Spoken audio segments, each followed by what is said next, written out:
Hi, everybody. Welcome back to the, which I think is going to be the last and final Comms Council Industry Chat. It's week 8, level 2. And with me, a panel of some of the industry's most interesting people. Angela Watson from Colenso, Paul Head from the Comms Council, Nigel Douglas from OND, Catherine Harris with us from TBWA, Justin Mode from DDB, Amy McCammon from Augusto, and Jodie O'Donnell from TVNZ. Hello. Hi, guys. Welcome to Level 2. Firstly, if you'd known this was going to be going on for 8 weeks, could you have handled it? No. I don't think we did handle it. It's been pretty intense. 8 weeks, man, it's been the longest and shortest and craziest time ever. So just a quick hands up. Who's back in the office? Who's still at home? Justin? Office. Office. Nice. Paul back in the office? Back in the office. Back in the office. Jodie back in the office. Home. And home, yeah, I'm still at home. Nigel, you look in a home somewhere. Amy, you're at home. So back in the office, fully staffed, partially staffed. How's it all unfolding? I'm actually here by myself. I'm here by myself on our floor, to be fair. So the commercial team aren't back till next week. We've got some operations people that have come in just because it's easier to do it in the office. But it's only half of that team, and obviously the news team. And other than that, it's just the executives in the building. The rest of the teams come back next week, and it's 3 days on, 2 days off. That's pretty much how we're rolling for the foreseeable future. Mm-hmm. Catherine, how about you? How about TBWA? We've got some of leadership back as of yesterday, and then next week we'll be pretty much back. We've spaced out all the office now, so we're good to go. Right. Justin? So we're doing sort of a staggered thing. We've got 20, actually there was just like 8 of us back yesterday, which was super weird in the building. But today there's 25%, and every 25% gets a couple of days, then another 25% comes in a couple of days. So we're on a rotation like that. We're going to do that for 2 weeks and then go to 50% of the office in for the foreseeable future. So we just did the 25% thing to get all set up, get all the systems sorted out, measure everything out, just make sure that it's sorted and controlled and safe and all that sort of thing. Interestingly, we did a staff survey on, who wants to come back. Everyone wants to come back. We've had to go, oh, okay.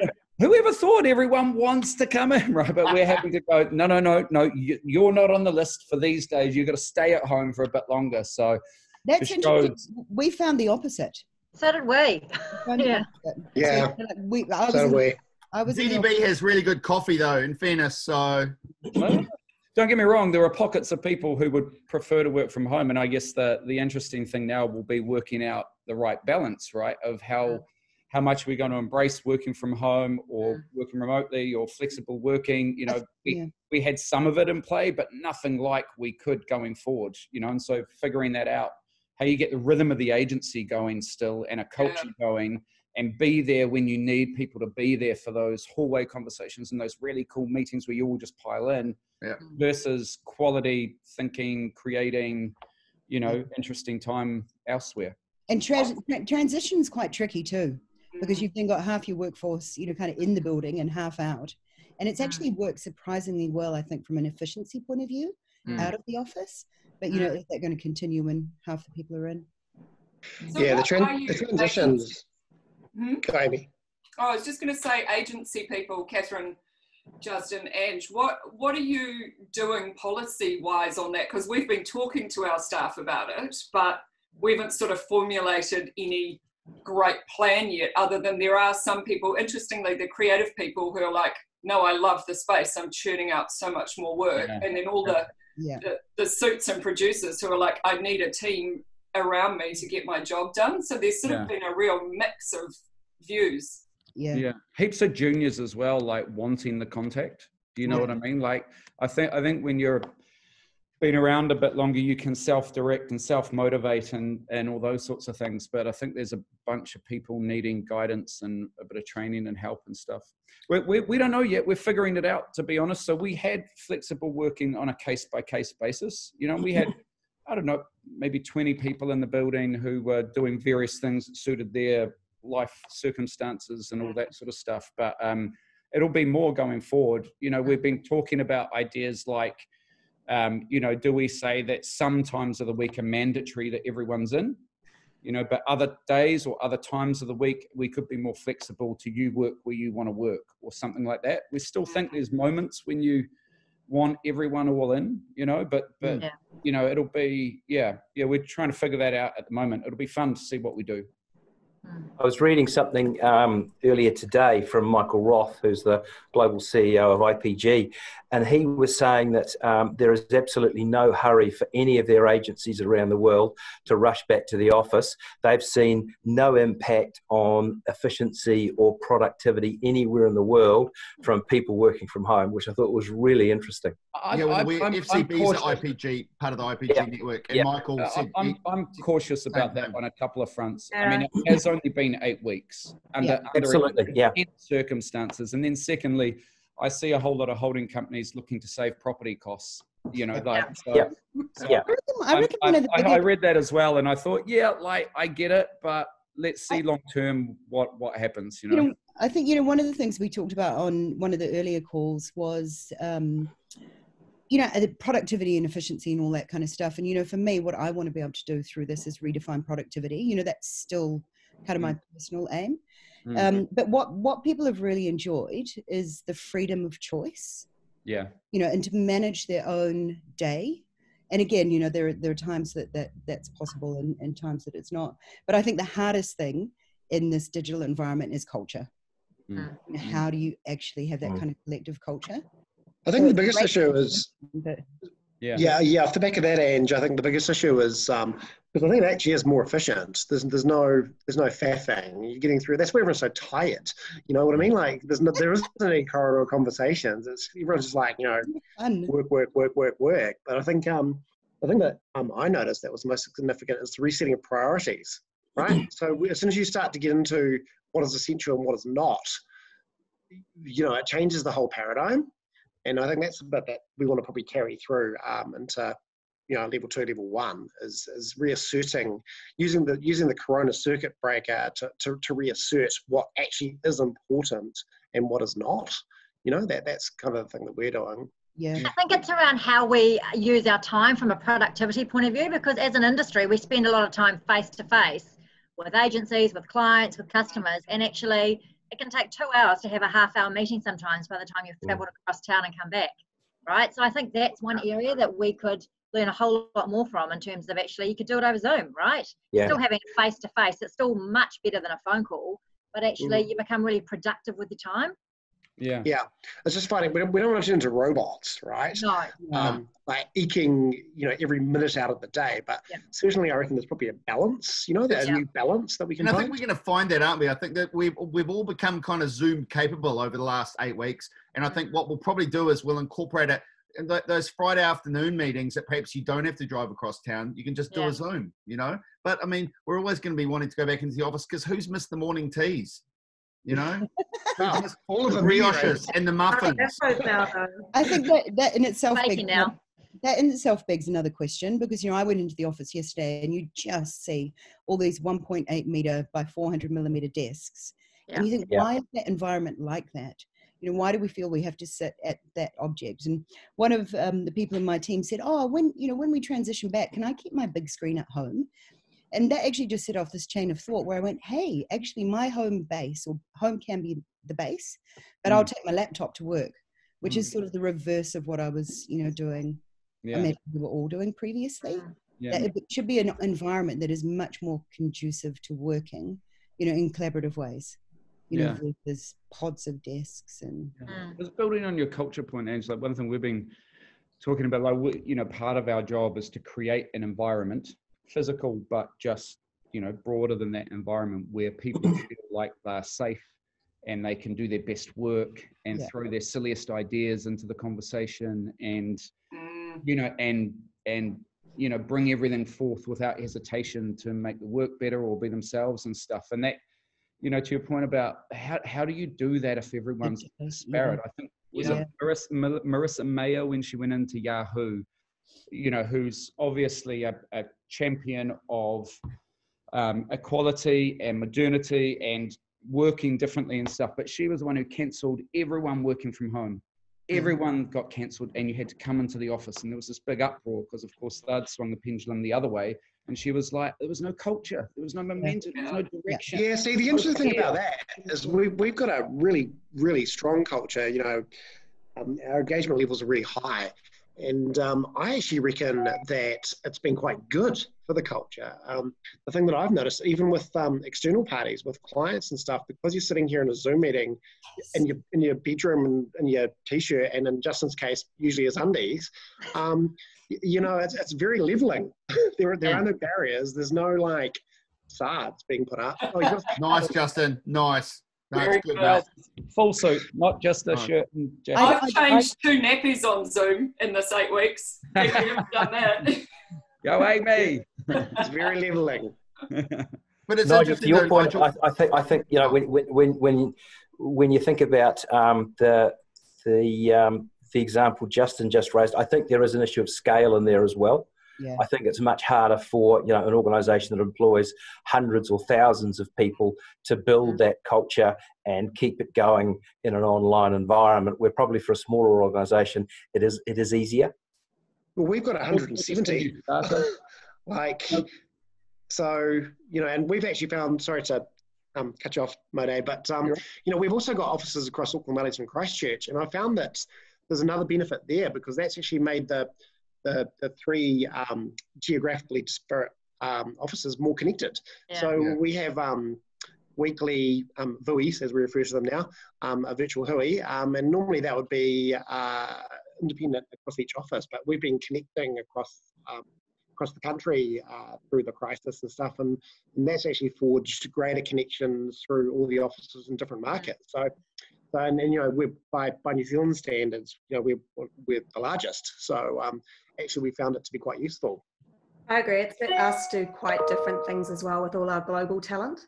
So we've been able to. Sometimes that's been problematic with especially client partners to say, look, we've got brilliant experts all over the network. We don't need to physically fly to each other to do this, and this has shortcut our ability to bring in amazing people on projects and have that a really natural part of how we work. But I do think, and we're a much smaller agency, I do think the flip side to that is outside of the efficiency of being back-to-back in meetings, being face-to-face for a lot of the big creative problem solving is really essential. And it makes a big difference because it's different groups of people firing in and off in different ways. And this can be so hyper-focused that it feels efficient, but the magic gets lost. So I think it's definitely about balancing those 2 sides of things. I think that's so much you can stay this glued to people and feel like you're really kind of expanding your thinking and bringing different people in and grabbing someone else. And I think you can problem solve and execute at speed, but I think it can be really challenging in that really diverse creative thinking. Yeah, we found as well, like the presenting, sharing work with clients suddenly was back to the old school model of us presenting and them judging. 100%. Rather than us being in the room together and sharing different directions and ways and what our thinking was behind it and where we were going, and them feeling like they could have an input. They have to be quiet until I'm finished for a start. Like it's like what in 2025? Yeah, exactly. And it becomes a one-way presentation rather than a discussion and call. But even that showing an idea and then just the killer silence that comes on afterwards, and you go, "Oh, that's right, they're muted. It's not that they hate it; they're just on mute." We got the silence either way. I think that's the point, right? So there's no doubt that it's more efficient, but let's face it, efficiency is the enemy of effectiveness. Oh, that's good, Nige. That's good.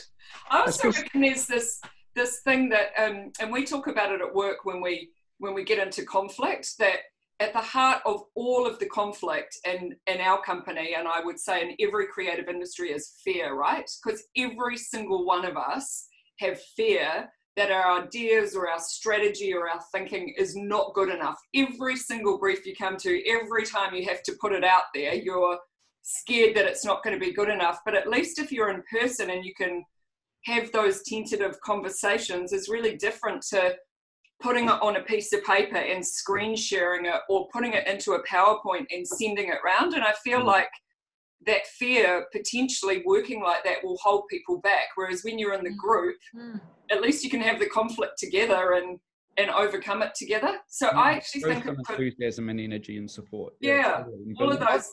I've missed the giant whiteboard. I never thought I would. I've also missed those giant oversized Post-it notes that you can just slap on the wall and scribble with a felt tip. And I can't wait. Expensive paper. I know, but I just love, slap a big Post-it note on the wall and here comes an idea. And I just like, because at home we haven't got any, and I've really missed them. This group isn't good to judge this on, but I don't think it's a great environment for introverts. The digital environment. It's just like, well, they love it. Especially they love it. But like to your point, Amy, there isn't that kind of safe environment. You're suddenly out there and you're the person speaking, and it's very easy just to turn your camera off and mute your voice. And well, we've been kind of forcing people to turn their cameras on, making it mandatory.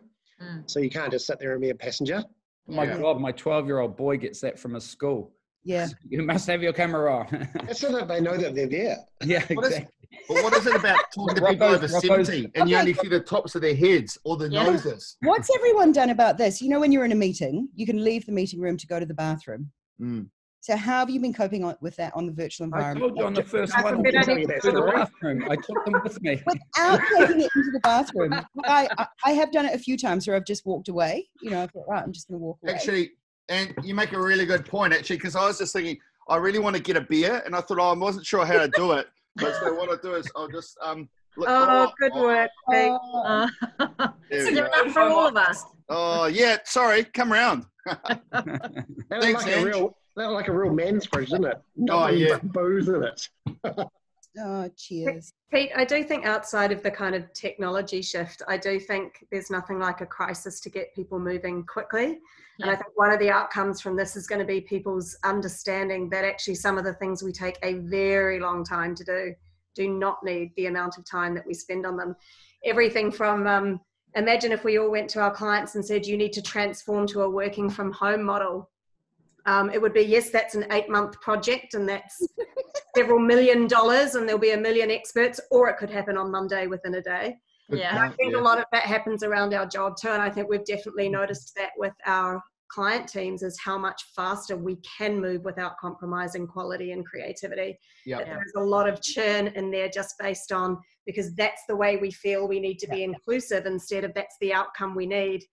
And we can get there. And I think that's going to put pressure on things like fees and structures that are time-based when it's like, look, brilliant ideas are not going to happen over long periods of time. They can sometimes happen incredibly quickly. And we've now seen that that's a really good point. The most pointed way we can. And I think it's going to open up some pretty different conversations, both sides. Maybe. I've seen a lot of creative come out that's okay, not great. I wouldn't dismiss time as an ingredient of great ideas yet. Of course, we've all had the odd one that we've cranked out in record time and all that sort of stuff. But, on the main. I think a lot of the work we've been working on is not out yet, though. Like for me, I'm not talking about the things that got to market as a triage sticky tape now. I'm talking about the bigger platforms where people have had to go, we're going to have to be out with things that didn't look the same in the next couple of months. And they are going to have time. They're not the, oh shit, we've got a Band-Aid solve we need in 24 hours. I don't think we're talking that stuff. That's one thing. But I do think that there's a big point around, we've got some big strategic objectives that people are going to have to fast track. And I think the fast track on that certainly happened over this period of time for us, strategically in particular, and in the development of what that's going to look like. I think craft and care and making sure we execute with excellence and difference is a very important factor in that. But I also think there can be a lot of unnecessary faffing, and it'll be interesting to see where that takes us. So how are you guys finding in terms of your clients going back to level 2? Are they all moving back, like everyone back into the office, or? Most people for our side. Couple no. Yeah, a bit of both. It's amazing, I reckon, what a shift in momentum, shift in tone, like just being able to trade again had. Like just the minute clients could sell something, even if it's still 50% lower than what they normally would, like being able to be active, have doors open, have customers coming in, everything for us anyway, it just seemed to lift a little bit then, and now it's like starting to build, and everyone's like, right, we've got this, and it really does feel like there's like, you know, momentum now. Not to say there's not some hard times ahead still, but it feels, I don't know, for us it feels like we're back. You know, we're back. This building, we're on. Let's go. Yeah, we're seeing our New Zealand clients have all come to life, but our global clients are definitely behind that. So we're just sort of starting to have, oh, well, maybe we should flesh out a campaign for blah, blah, blah, or a timeline. Whereas New Zealand has, if they haven't been, and obviously they haven't really been shooting, other than we did a couple of essential services shoots, but then they're just kind of straight back in. It's like you never really stopped talking to them. There was just a short period where everyone went, okay, we've just got to figure out what our business is for a couple of weeks, and then it was just, you're still talking and working. But global just, for us, global just fell off the cliff. Like I don't know where they went. They just disappeared, and now they're like, maybe a timeline. Yeah, well, that's because you know, all the global organisations are still being driven out of the States and Europe, where it's still chaos. So you know what I mean? We're vastly different down here. Although the one that I would add to that is, because I was thinking about that question before, and I can't quite bucket them like that. What I found is that it's quite disparate depending on the client, and I wouldn't categorise them as either global or local clients. And the thing that I found really intriguing was that I couldn't have got it more wrong. Like some of them are really gun-ho, and they're in it to win it, and back in the office, and like meetings of 1,000 people inside the office, and you know what I mean? And whereas others are like very, very tentative. So, and they're not the ones that I would have thought. Yeah, I'm just like, you know, a little bit curious about that. It's a little bit like when we came back to the office, because we're the same as DDB largely, you know, those that don't want to come the office, and we've got plenty, aren't. Then we're down to 25%, and that's just working about AB squad and all the rest of it. But the 25% in a 130 office in Auckland turned out to be like 10 yesterday. You know what I mean? They're still super tentative. And I likened it, everyone's asking me what's it like, and I was like, well, it's like being back in that first week after Christmas, you know? But without the tan.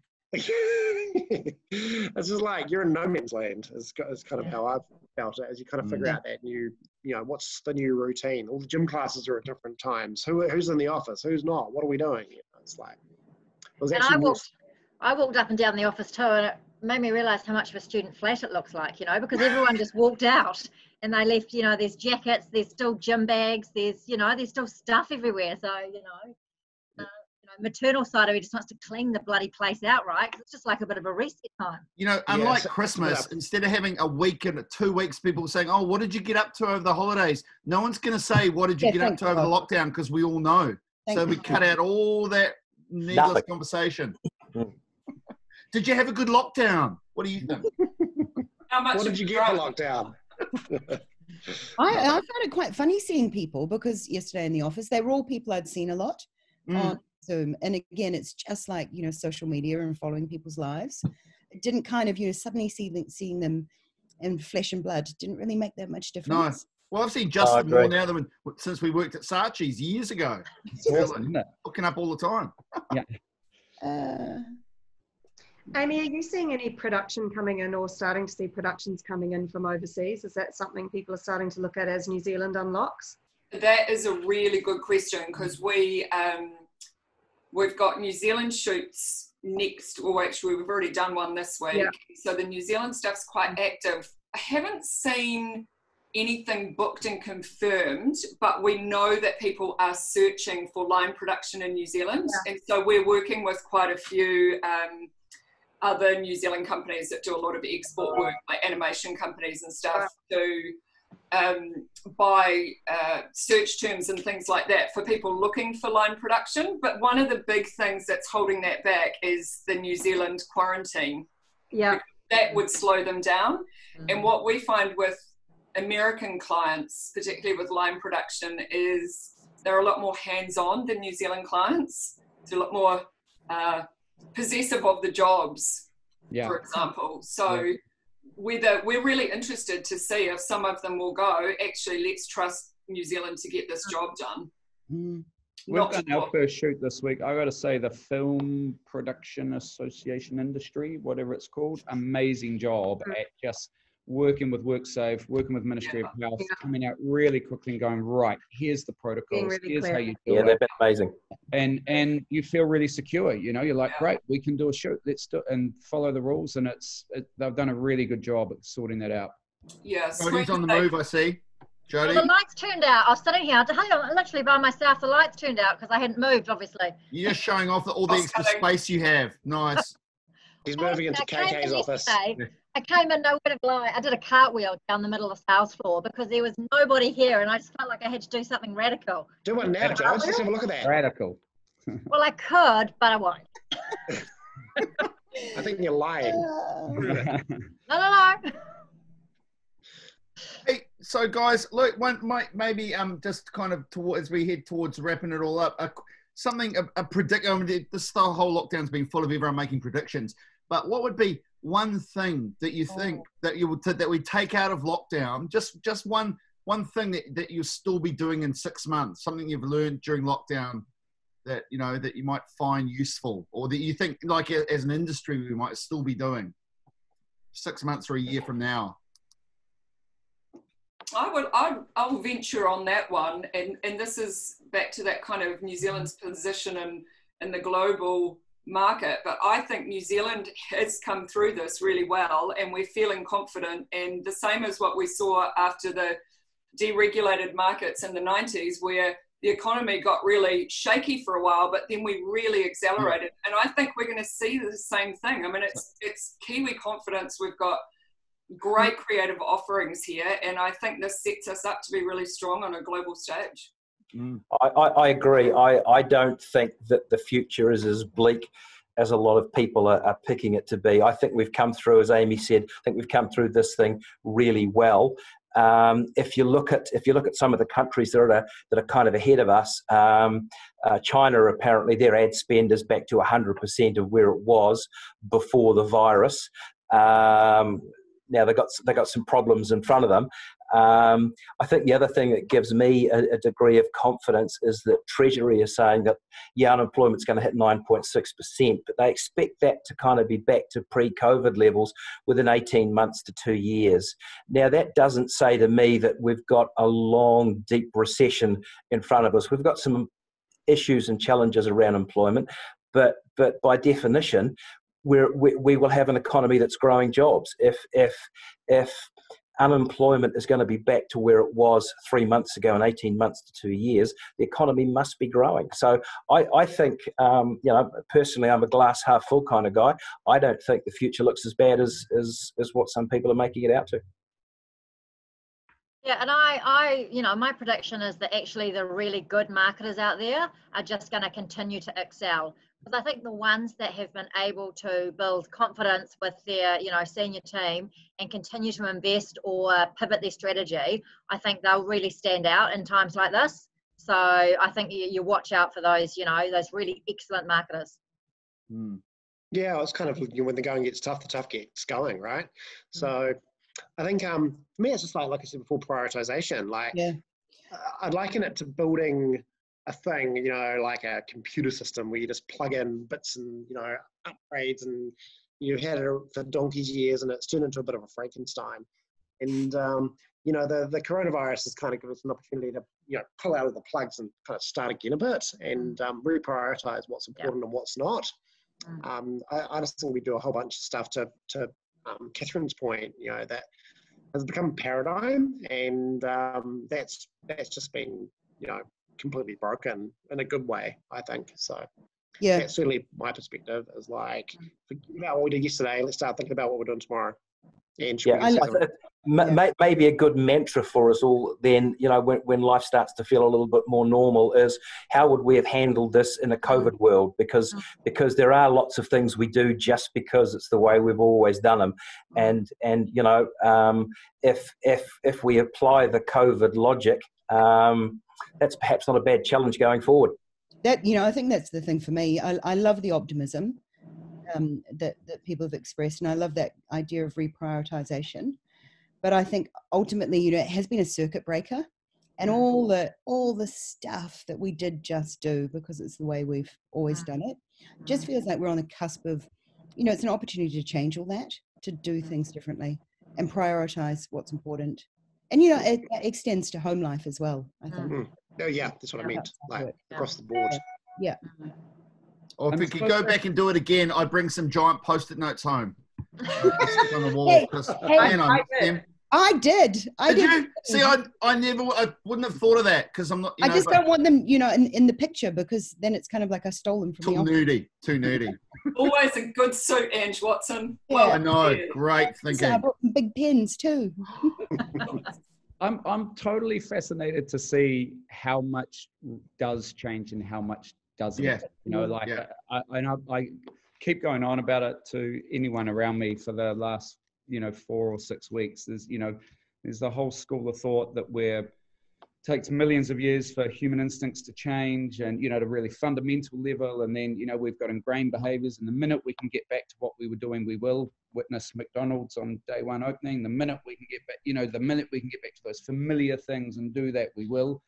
That's sort of one school of thought. I guess the other school of thought is that there has been a circuit breaker and it's made us reappraise some pretty fundamental things. And will that mean that human behavior, our behavior, agencies' behavior, what we do, what real people do, what clients do, will be different. And I can't wait to see how that comes out. Yeah. And somewhere in between that is the absolute truth, isn't it? It's somewhere in between. Probably, but it's almost like if there's anthropologists out there I hope there must be psychologists and anthropologists mapping this whole thing, because I want to see the case study in 2 years' time looking back that went, right, here's what happened to society. There'll be a flood of books 3 months from now. There'll be what COVID virus taught us about office relationships. There'll be tons. All those little LinkedIn articles are going to become much bigger. I know it didn't seem as critical to the human race because it wasn't a health issue. But the GFC, remember all those stories? The world's going to change. Banks will never get away with that again. There'll be regulation. Consumers are going to demand that companies think about the triple bottom line going forward, not just pure profit. Well, where's all that fucking now? Gone. Months later, right back into everybody. Let's face it, right? So, I kind of know you're right. Sorry? I kind of suspect that you are right. Yeah. No. I think it's not true at all. I think it always comes down to the individual, because I definitely made some big moves around the GFC, and I think it's up to each agency culture and each individual. There'll always be people who never learn from anything that's put in front of them, and we'll always end up with people that will default to norm, and that's why some people get an advantage. And for me, I think it's been really exciting to go, you've now been able to prove to certain groups of people that you can be incredibly innovative under pressure, and that pressure can actually help you make better decisions and get to strategies and get to outcomes faster that are really inspiring. And being in a creative industry, being able to do that, I think is phenomenal. But I think a lot of people won't learn the lesson, but I think it's up to everybody to work out what lesson they're going to learn. It's the other thing I found fascinating, I think inarguably the environmental crisis is far greater than COVID. Yeah. Right. Far greater. I mean, what we're facing with that will affect millions more people, and our ability to exist as a human race. We'll just amble along, I've thought about that. We're just straight back into it, mate. I hope those dolphins something like that without needing a lightning rod disaster point, or do we need to create one? I hope those dolphins that were swimming in the canals of Venice made the most of it, because they won't be going back there for a while. Hey, well, look, guys, thanks so much for everyone who's got involved week in and week off and come in and contributed to this. It's been fantastic. And and I think thanks to the Comms Council for doing it. It's cool. Absolutely. Thanks for hosting. For someone. Just let me reiterate. Thanks to everybody for their participation. I think it's been a really worthwhile, actually quite important exercise, just to keep people in touch. And Pete, it wouldn't have been what it was without you. Your inimitable style. Thank you very much. I still remember the photo you showed us on the first day. Thank you for not doing that again. And what goes on tour stays on tour. Oh, we'll save that. Yeah, you're right. We'll save that offline. Yeah. All right, guys. Yeah. So look, thank you, and see you all in the real world. Look forward to it. Cool. See you All right, guys. Bye bye. Cheers.